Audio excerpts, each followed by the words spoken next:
करवा चौथ की कहानी। देवी करवा अपने पति के साथ तुंगभद्रा नदी के पास रहती थी। एक दिन करवा के पति नदी में स्नान करने गए तो एक मगरमच्छ ने उनका पैर पकड़ लिया और नदी में खींचने लगा।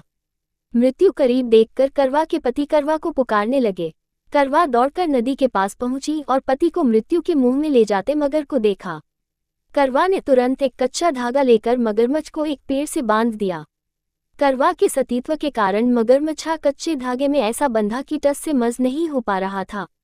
करवा के पति और मगरमच्छ दोनों के प्राण संकट में फंसे थे। करवा ने यमराज को पुकारा और अपने पति को जीवनदान देने और मगरमच्छ को मृत्युदंड देने के लिए कहा। यमराज ने कहा, मैं ऐसा नहीं कर सकता क्योंकि अभी मगरमच्छ की आयु शेष है और तुम्हारे पति की आयु पूरी हो चुकी है। क्रोधित होकर करवा ने यमराज से कहा, अगर आपने ऐसा नहीं किया तो मैं आपको शाप दे दूंगी। सती के शाप से भयभीत होकर यमराज ने तुरंत मगरमच्छ को यमलोक भेज दिया और करवा के पति को जीवन दान दिया। इसलिए करवा चौथ के व्रत में सुहागन स्त्रियां करवा माता से प्रार्थना करती है कि हे करवा माता, जैसे आपने अपने पति को मृत्यु के मुंह से वापस निकाल लिया वैसे ही मेरे सुहाग की भी रक्षा करना।